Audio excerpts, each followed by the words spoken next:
Welcome back, everybody, to the Peer-to-Peer Policy Pod. This is season two. We are retooling. We've had some changes. Sam Lyman is now working at the U.S. Treasury Department, serving the United States of America with all of his uh, wonderful insights.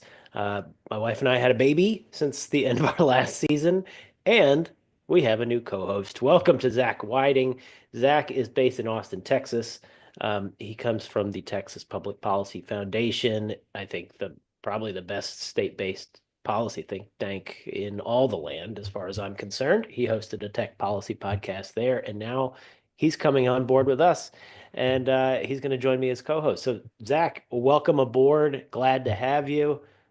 Feel free to introduce yourself to our audience here. Sure. Well, it's great to be with you all, and I'm now hosting the second podcast of my life. Which, if you would have asked me 3 years ago if I would have ever have hosted a podcast, I would have said you were crazy. But this has been such a fun medium to engage with so many great topics and so many great people. So I'm excited to be here. I'm excited to be part of the Riot team to continue to have these ongoing conversations about the impact of Bitcoin, AI, and other emerging technologies, and talk about how we can harness them for freedom, prosperity, and the future. So I'm excited to be here. Right on. And be sure to like and subscribe. Follow me on X at MorgansternNJ. Okay, let's get into it. The lay of the land. Our first topic. Zach, you want to tee us up? Yeah, so for the first segment, as Brian mentioned, we've been out for a few weeks. So I want to get us up to speed on where we're at here in May 2025. There's a lot of things that have been happening in Congress, which we'll get to shortly. But I want to start out with President Trump passed the important yet arbitrary 100-day milestone in late April. It's been an incredible first 100 days for the nation and the industry. And as you can see in the picture we just had up there, even in Hong Kong, they're recognizing that Bitcoin is taking off like a rocket ship under the Trump administration. But on a more serious note, we've got President Trump. He's building out an incredible team of advisors. We have people in key positions of leadership, which recognize the importance of the industry to the future of the American economy and our technological leadership.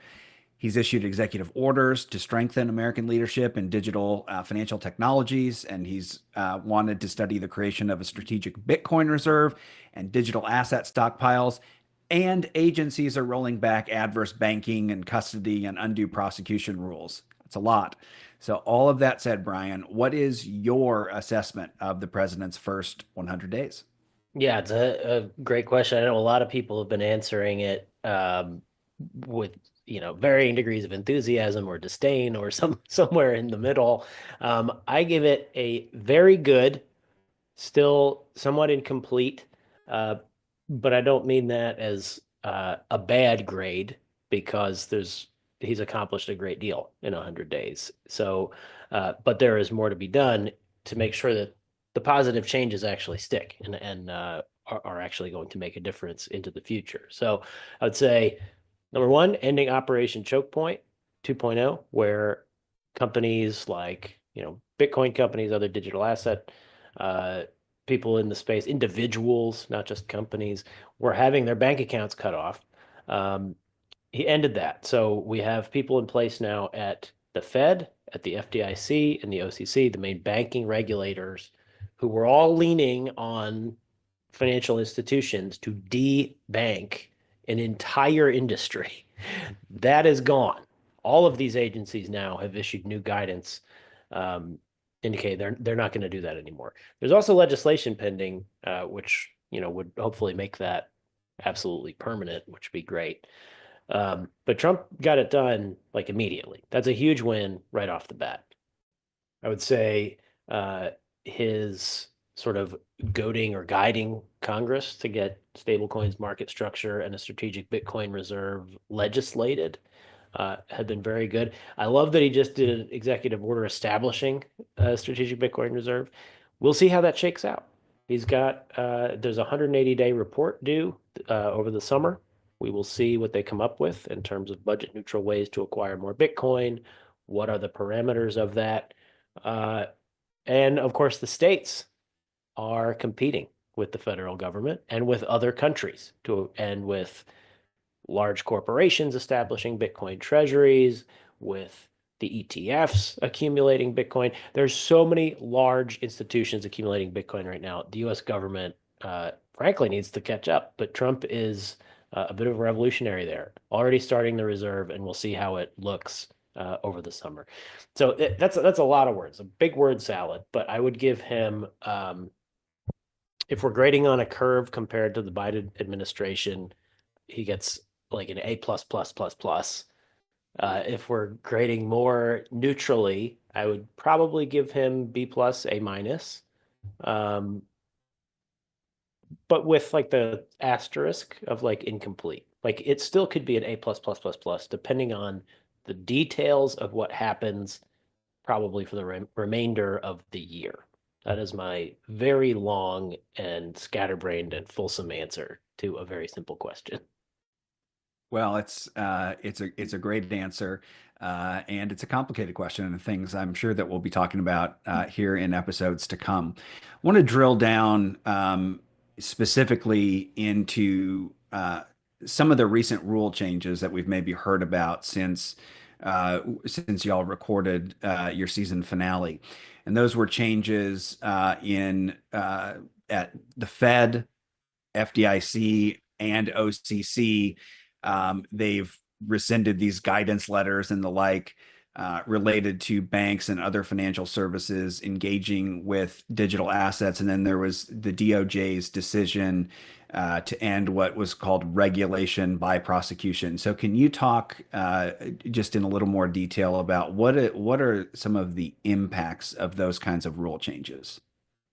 Sure. So on the banking regulators, they had put out, it was sort of regulation by press release, where they had put out this notice that uh, banks dealing with digital asset related entities, like it was, I forget the exact language, but it was about as broad as you can imagine, um, posed threats to the safety and soundness of the financial system, which again, extremely broad, extremely ominous, and essentially put a scarlet letter on anybody trying to innovate in the economic, financial services space.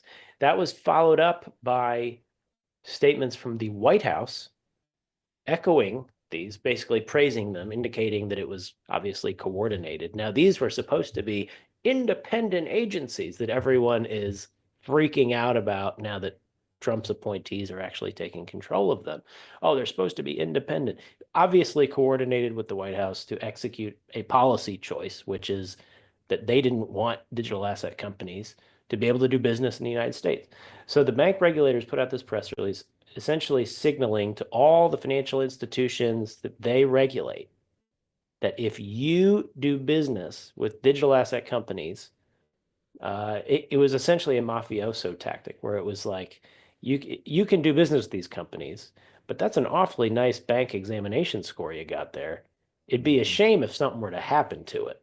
Mhm. Like that, in essence, the way they were regulating. And so a lot of banking relationships went away. There were banks that were just closing accounts and mailing the customer a check with all their deposits and saying, good luck. And we're not going to tell you why. We are cutting you off from the financial system. Well, I mean, we kind of knew why. It was because the regulators and the White House issued these statements essentially telling banks, you shouldn't do business with these people because we don't like them. So that's essentially what was happening. The new bank regulators have all put out guidance saying that reputational risk or political risk or anything like that is not going to be used in these examinations. And they said you don't need permission from us to innovate or to deal with digital asset companies. You can go ahead and do business with them. So it went from veiled attacks to express consent. Um, Total 180 in essence on that particular issue. Um, there was something else you had asked about aside from the bank regulators. Oh, Yeah, the it was the DOJ issue. yes, yes. Right. So, and that's still kind of playing out, I will say. So there was guidance from, I think it's about 10 or 11 years ago from FinCEN, the Financial Crimes Enforcement Network, which is part of the Treasury Department. They do a lot of financial intelligence work. Um, and they had come up with guidance that, in essence, if you create, for example, a self-hosted wallet, um, and the creator of that device, you store your Bitcoin on it. The creator of that device has then no control over it after you, the user, purchase it, and then you are using it for your Bitcoin.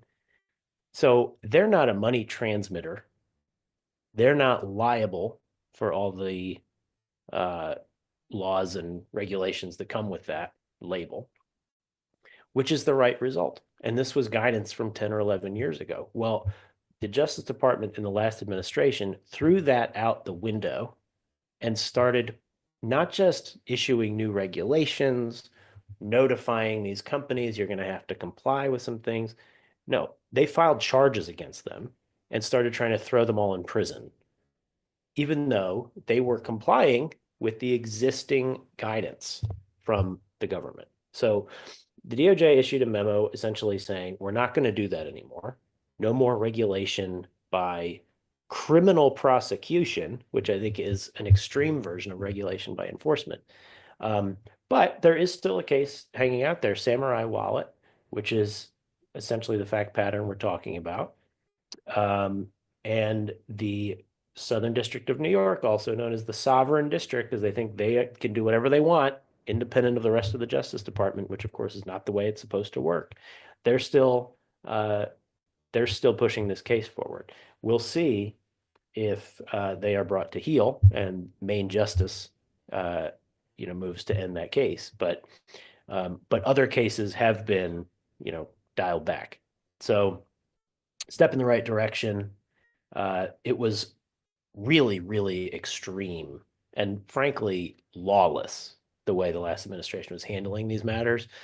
So it is a breath of fresh air to have the new one come in and frankly just adhere to the law. I mean, it, I think they're accused of extremism by their political opponents, but this is the opposite. This is actually just getting back to following the law. So anyway, probably more detail than anyone cares to know, but there's your answers.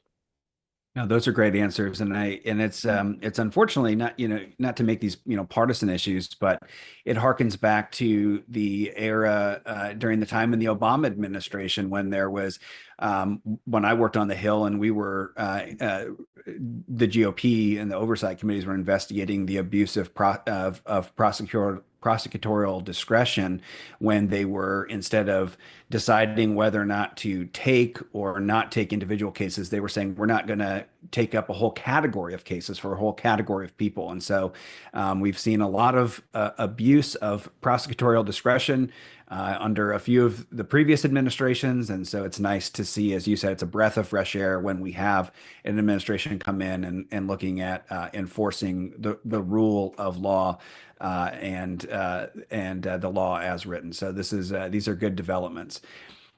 So we've talked about the administration, we've talked about the agencies. Let's shift over and talk about what's happening in Congress. There's a lot happening there too. Several major issues are at the forefront right now: stable coins, market structure, tax reform, and reconciliation. We've seen really a busy few weeks from a substantive policy perspective. The House Financial Services and Agriculture Committees released a draft of their market structure bill, as you see from this press release right here. And then some members of Congress did what they do better than reality TV. They created unnecessary and manufactured drama. And it'd be funny if it wasn't so serious. We've got a clip. I appreciate everything that Thank you've you very done much. for the community there. I don't want to take my time up with I how great also I have am. appreciated the opportunity to meet with Reclaiming you my time. several times Reclaiming my when we were time. doing our So Congresswoman Maxine Waters is back from ambushing security guards at the Department of Education, and this month she decided to, as the clip, this I love this clip, by the way. She decided to reclaim her time by walking out of a joint hearing on the market structure bill, only to walk to a nearby room to hold her own shadow hearing. So that was market structure. Next, we had 9 Senate Democrats that supported the stablecoin bill pull their support, and the bill failed on a procedural vote, 48 to 49 on May 8th. So, Brian, in the midst of all of the theatrics, which we've highlighted here, uh, because it's funny, can you break down, though, where we're actually at substantively and politically on some of this critical legislation? Yeah, loaded question. A lot of different ways I can go here. First of all, the priorities are a little bit backwards. They should be prioritizing the strategic Bitcoin reserve. It's a finite resource. The price is going up. The longer they wait, the more expensive it's going to be for America to get any kind of early mover advantage. So, number one, I'd give them a failing grade for doing the wrong order of priorities.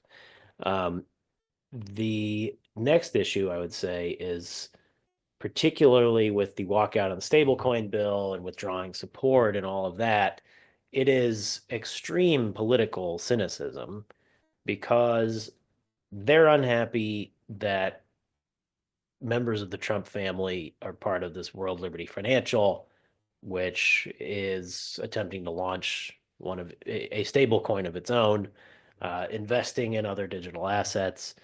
Um, and so they're taking this opportunity to hold up legislation that nobody really disagrees with so that they can score some political points and attack, the president and his family. Um, it's ironic because, and again, I don't want to make everything partisan. It's just that the last Democratic administration tried to put us out of business for 4 years. So there's some raw feelings there. Like I would welcome them if they would advocate for good policies. Like I will work with anybody who will help innovation thrive in America. It's just the behavior over the last several years from the Biden administration has been so outrageous that it's pretty difficult to take some members seriously. There are some great Democrats on these issues, but many like these it's just exhausting. I mean, you have layups, really good policy wins that pretty much everyone agrees with, and still they're saying no because, oh, we can score some points and attack Trump for his family doing legal things. Like, it's not illegal for the family members to be businessmen. They've all, Eric and Don and Ivanka all had very successful businesses for decades before their dad was ever president. Um, anyway, I'll get off my soapbox on that. It's really a cynical move to uh, steal some media bandwidth away to attack the president. I understand there may be some very minor policy tweaks that they're requesting, and that the majority in the Senate is working in good faith to resolve differences, to get a big bipartisan vote and a win here. But politics is getting in the way. That's honestly what's happening here. And it's disappointing, but not surprising. Yeah, I think back to before I started podcasts and before I was at the best state-based think tank in the country, TPPF.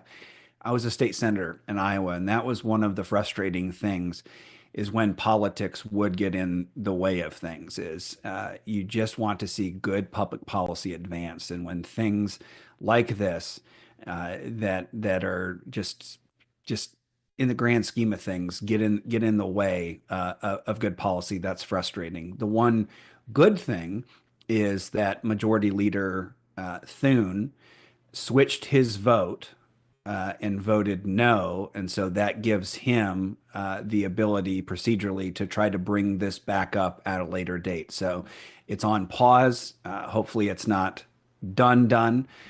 So hopefully, we'll see some movement there. So that is kind of the dynamics with market structure and the stablecoin bill. The other thing I want to talk about is tax reform. It's been encouraging to see that, the tax bill and reconciliation, these talks are finally moving forward. We've got marathon hearings going on.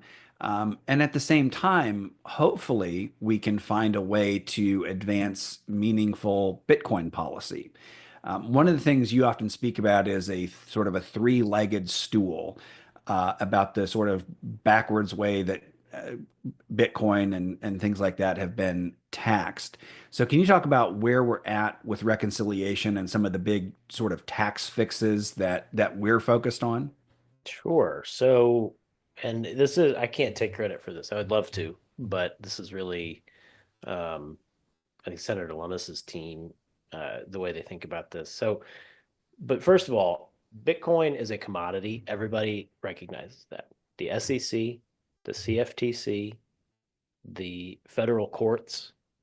I mean, everybody recognizes that that Bitcoin falls into the category of a commodity.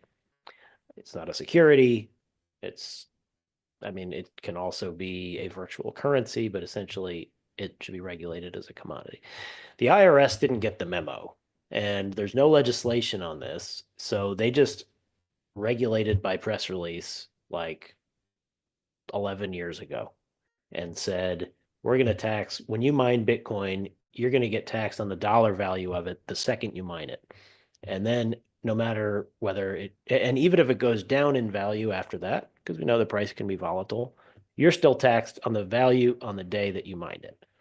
And if it goes up in value, we're going to tax you on the gains later when you dispose of it, when you sell it. So you're double taxed if you're mining Bitcoin. It's not fair. It is totally illegal, inconsistent with the way every other commodity is treated. So we want to get that fixed so that it's like gold or wheat or, when you pull a commodity out of the ground, you're not taxed on the value of it at that moment. That would make no sense. You're taxed when you sell it to somebody else later. One point of taxation, not multiple. It is better for convenience and administrability. It is legally correct. Um, and it is the most fair uh, method to do it. So that's leg one. Leg two is a de minimis exemption from transactions because right now I was at a coffee shop in Nashville. You can use Strike or a Cash App. You tap your phone just like Apple Pay. You can pay with Sats. You can pay in Bitcoin for your cup of coffee. I don't do that because it's a capital gains taxable event, according to the IRS, which is totally crazy. Um, no other asset is treated that way. For example, if you're paying with euros, like a foreign currency, small transaction under, say, $200, um, they're not going to calculate how many dollars there are in a euro or how many euros there are in a dollar, determine if you have a capital gains taxable event. Um, for small transactions, it makes no sense. It's not worth the government's effort. So we should have the same rule apply to Bitcoin. So that's leg number two. And then leg number three is there is a wash sale exemption. So generally, if you're taking a position as an investment and you end up liquidating that position, you sell your stock. You're not supposed to then get back into it for 30 days so that you can't be gaming the market and profiting so much on the volatility. I think that's the idea behind wash sale rules. So applying those to investors in Bitcoin um, could then generate some revenue. Basically, this whole thing would, we don't think it would cost a dime for the taxpayers, but it would just be, you know, good policy outcomes that would be more fair, clearer, easier to administer. So we'd love to see that in the reconciliation bill or the market structure bill, whichever one moves faster, wherever it's more appropriate. We're talking to a number of offices about it. The Senate actually is a little bit more forward leaning on these issues than the House has been so far, which I find interesting. Because usually you think of the House as shooting legislation through the process, and then the Senate kind of putting a little wet blanket on it, slowing it down, being more deliberative. On these issues, the Senate is actually like, yep, sounds good. So we'll see how all this works out. There's got to be negotiations between leadership on both in both chambers, and we don't exactly know how it's going to shake out. But that's the answer to your question, the three-legged stool that we think would be much better tax policy as it relates to Bitcoin. And who knows? Hopefully we can get it done this year. It could be done by regulation. It was done by regulation in the past. If all these three legs of the stool were legislated, that would be ideal, and then we'd just be in a much better place for the entire ecosystem at that point. We will see. Hope springs eternal that Congress will put politics aside and make some good decisions. We'll see. Ha ha ha. You make me laugh. What it reminded me of is there's a quote, and I'm probably going to butcher not only the quote, but who said the quote. But it was something my advisor, academic advisor in college, and I believe it was a George Washington quote that was like, "The Senate is the saucer that cools the hot tea that is the House of Representatives," and usually that is the case. But instead, here the Senate's just got a big boiling pot of awesome policy ideas for the industry. So we'll see if we can get the House to jump on board. We discussed earlier. I want to pivot again here to President Trump. He issued several executive orders early in his second term to strengthen American leadership in digital financial technologies and to study the creation of a strategic Bitcoin reserve and a digital asset pile. Um, some people think this is a kooky thing. It's untested, but countries stockpile all kinds of things. I read an article. They stockpile cash, makes sense. Gold, Fort Knox, makes sense. Cheese, maple syrup, seeds. And according to one source, as of April 2025, governments collectively hold over 463,741 Bitcoin, representing 2.3% of the total Bitcoin supply. And according to this chart, at least, the US and China are estimated to hold around 200,000 Bitcoin each. I've heard the US, that number could be higher, maybe closer to 250,000. But you alluded to this earlier that the US government has a lot of catching up to do. So to channel the great Johnny Carson and channel your inner Karnak the Great, what is your crystal ball on what the United States and other countries are going to do regarding strategic Bitcoin reserves? Weird, wild stuff. I will say that uh, first we know what the president has asked for. So let's set the stage quickly with that. So one, there has to be an accounting of how much Bitcoin the government currently holds, and there has to be a legal uh, review of what they're allowed to do with it. So we'll see what the outcome of that is. But let's assume that the government does what Trump has said his desired outcome is, which is that we hold let's say they have 200,000. Again, they haven't actually done an accounting of this, so this is a guess, but or a, best guesstimate based on public reports. So let's say it's in the 200,000 range. Government holds that as a strategic asset. Then, in terms of budget neutral ways to acquire more Bitcoin, they can revalue the gold certificates. This is a very hot topic right now because our gold certificates are valued at a price from like the 70s, which is like, I think it's $43 an ounce or something. And gold is, what is it, 3,000 an ounce or something like that. I mean, it's gone up thousands and thousands and thousands of percent. So we could revalue the gold. Some people are worried that that would be inflationary because it's sort of printing. It's has smacks of money printing. Um, but that frees up like $1 trillion that could be used for deficit reduction. It could be used for Bitcoin purchases. It could be used for seeding a sovereign wealth fund that the president wants, all sorts of different things. So that's one arguably budget neutral way to acquire more Bitcoin. Another is to start monetizing a lot of the power assets that the government holds. For example, the Army Corps of Engineers has hundreds of hydroelectric sites, I think, that are generally underutilized. The Energy Department is looking to build data centers on a lot of its land with power assets. You could have Bitcoin mining at those sites. Mining, you could have partnerships, sort of licensing agreements with mining companies where there could be a profit sharing, with the government. Um, so those are just a couple of examples of ways the government could actually start accumulating assets instead of debt.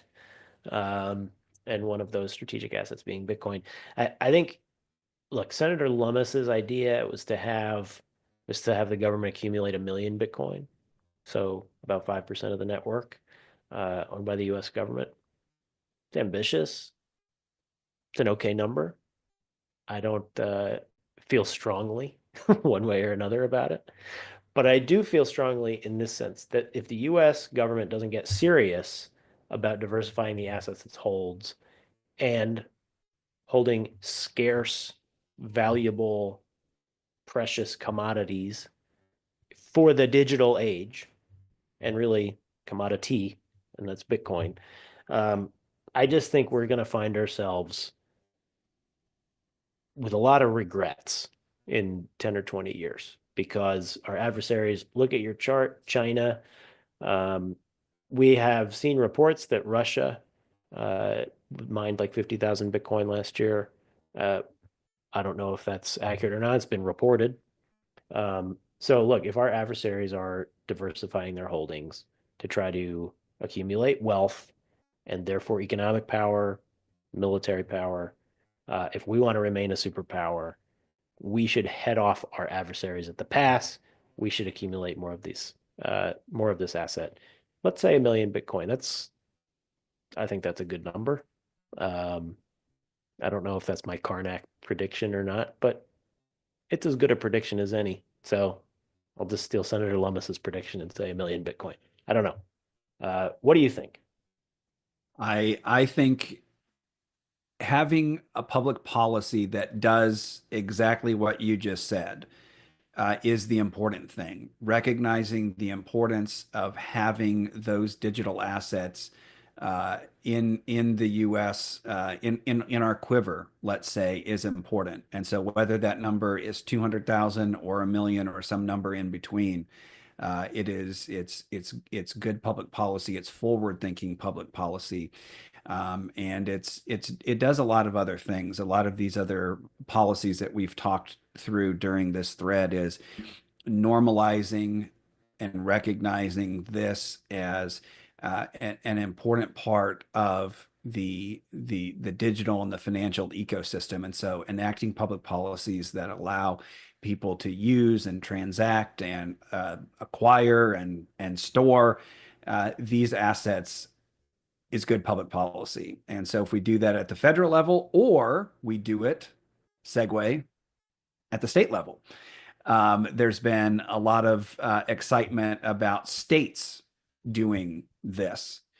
Over, I think it was 24 states at least filed strategic Bitcoin reserve bills. I testified here in the Texas Senate on SB 21, which is Texas's strategic Bitcoin reserve. And then not much happened until the last week or two. First, Arizona's governor vetoed a bill. Then New Hampshire's governor signed a bill. Then Arizona's governor signed a different bill. So if you could break down for us, Brian, where we're at on state level strategic Bitcoin reserves. For our purposes, me being located here in Austin, Texas, and Riot having our two of our major facilities located in Texas, what's happening in Texas, and as lawmakers think about these issues, as state lawmakers think about these, what are some of the issues that they're working through in enacting a strategic Bitcoin reserve bill? Sure. So you're right that New Hampshire established one.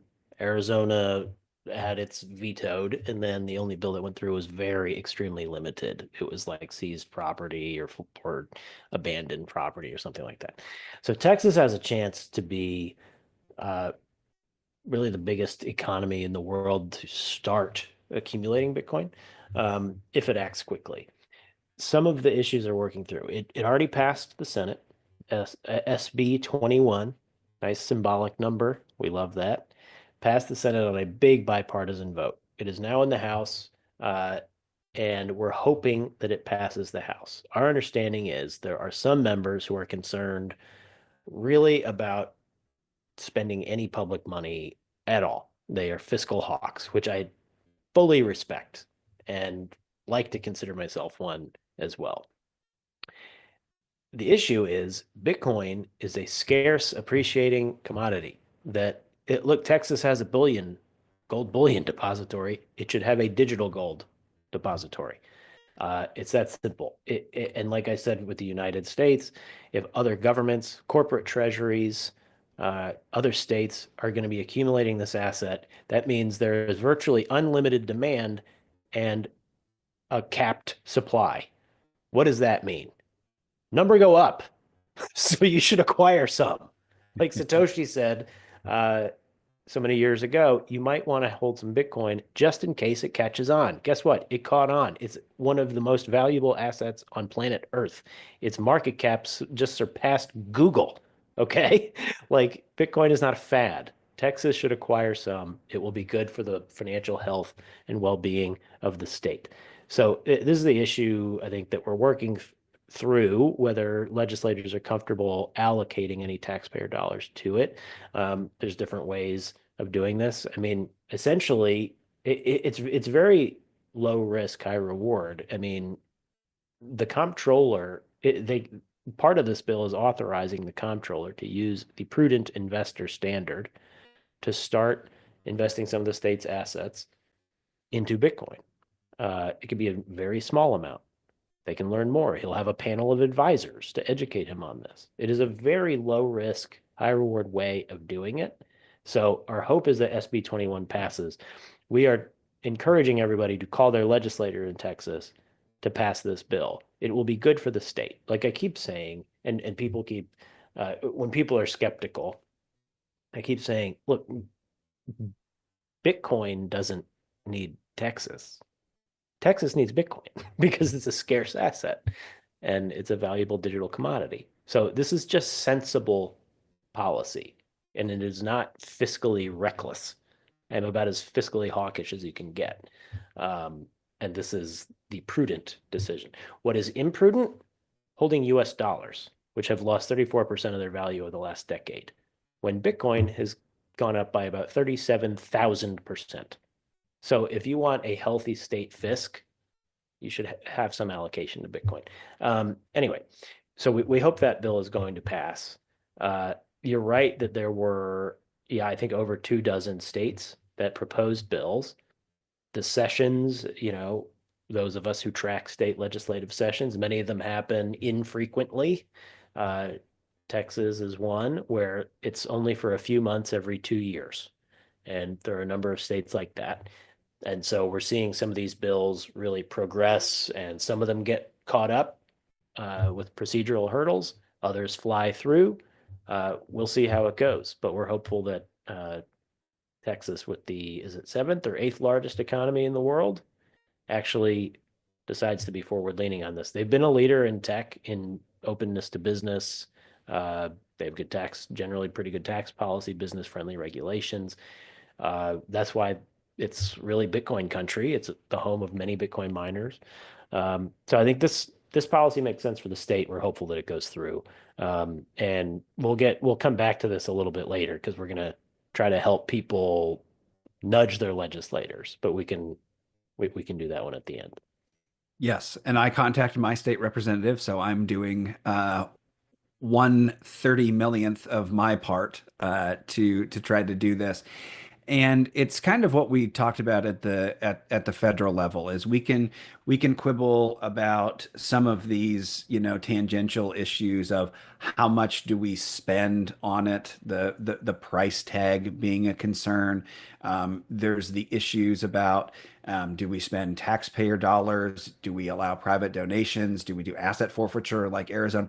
There's all those kinds of quibbling things, but the more important piece is giving the state of Texas, being one of the top 10 largest economies in the world, the flexibility to invest in a supply limited asset, uh, like we do with other things, land and gold. It's not saying put every dollar in the teacher's pension fund into Bitcoin tomorrow. It's giving the state the ability to, using these investor standards, plan for the future, hedge against inflation. That is good public policy. And getting that done this session is very important. That can be the first step. And hopefully, other states will see the wild success of what Texas leads on. As you said, Texas has all the ingredients to be the most pro innovation, pro tech, pro Bitcoin state in the country. So hopefully we'll see a good outcome here in the next few weeks. Okay, so next we're going all over the place. We've gone federal to state. Now let's go international. I want to pivot over to what's happening on tariffs, trade deals, and the market. So, first, we had news that broke that the US and the UK reached a trade deal. There was, of course, the big news this week about the pause with China, which caused the stock market to go crazy.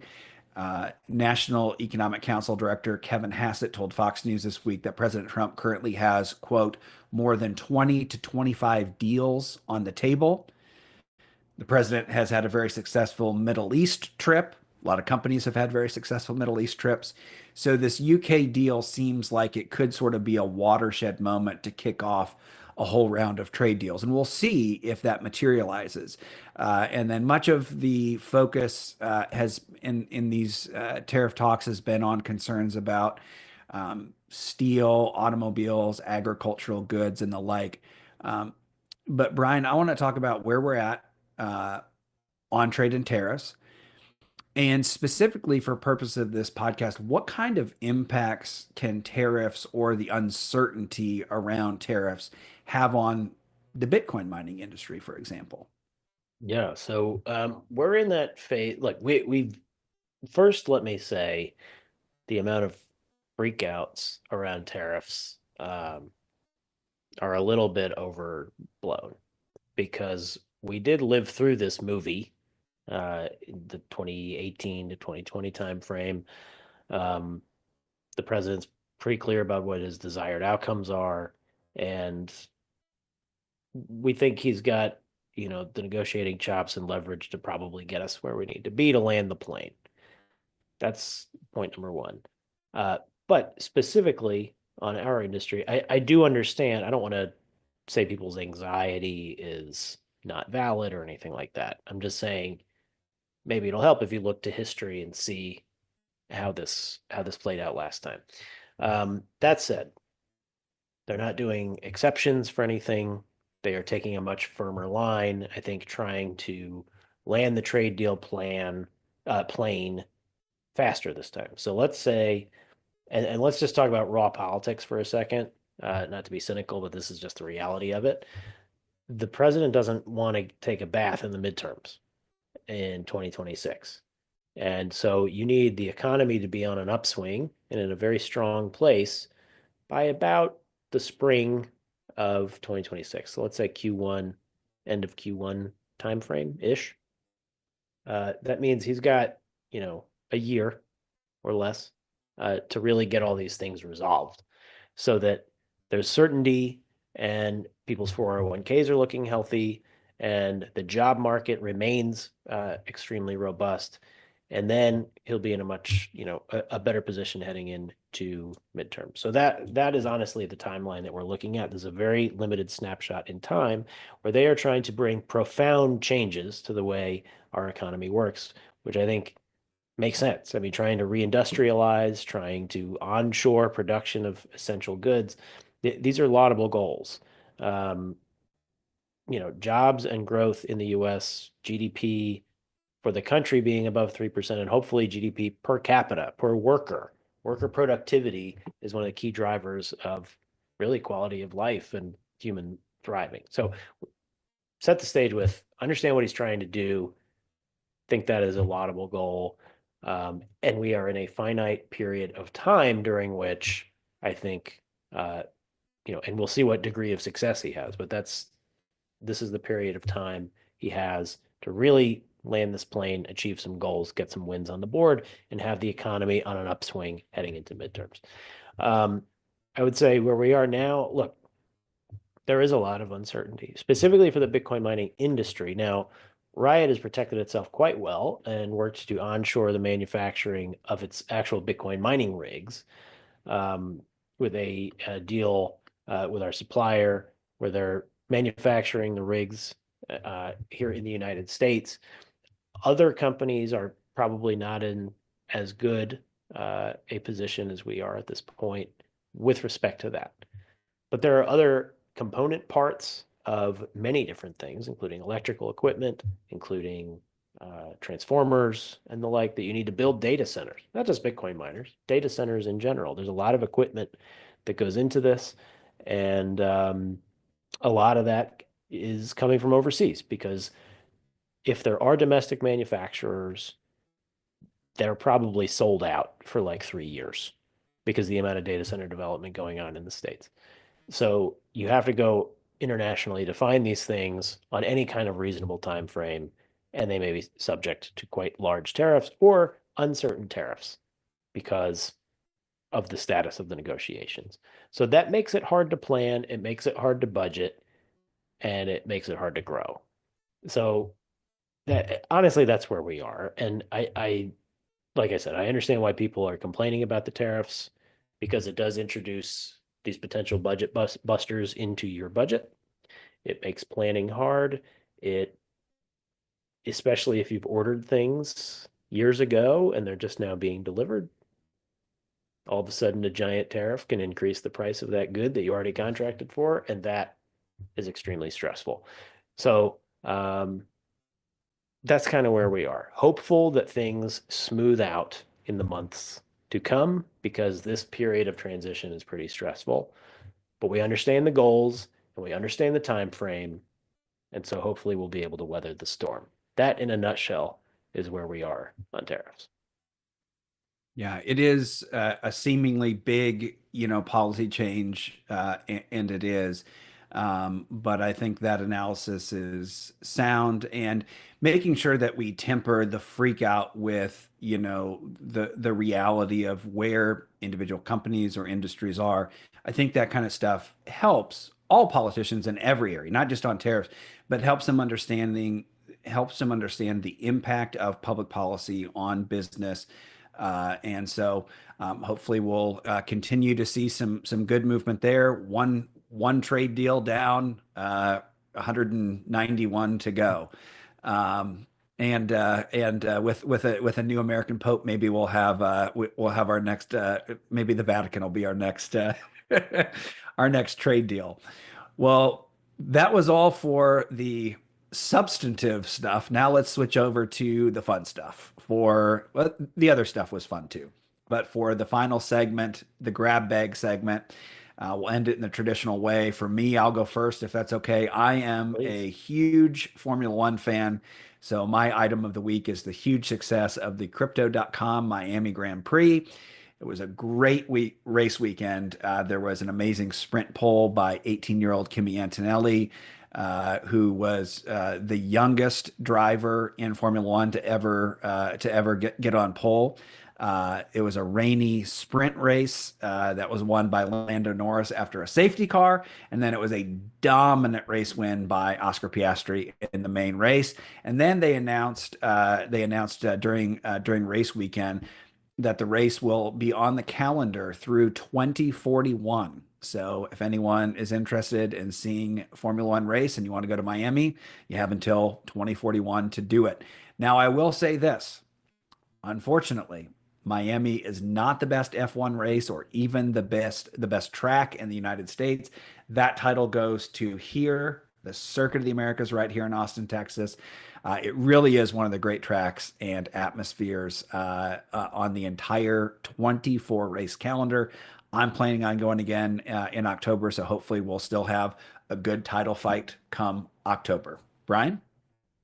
That's cool. I want to go back to our Texas Strategic Bitcoin Reserve and give a shout out to our friends, the Bitcoin Voter Project. I'm very proud to be involved with this effort.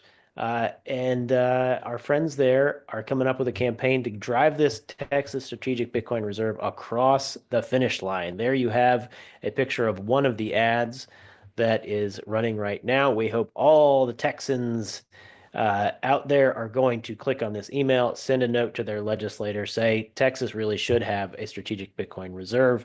Bitcoin is very Texan. It stands for liberty. It's a hard asset. It is the digital version of gold.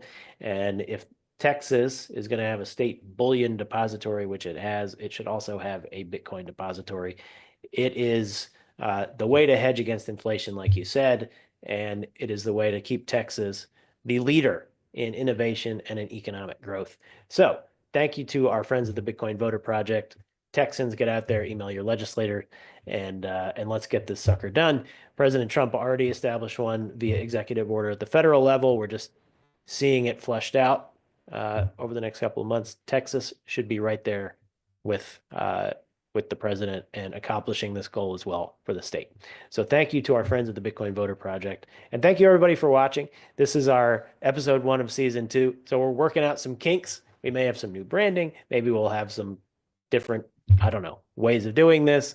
But Zach and I are making our way in this world. Thank you for joining us again for the season 2 debut. And send us feedback. Reach out on Twitter at MorganSternNJ.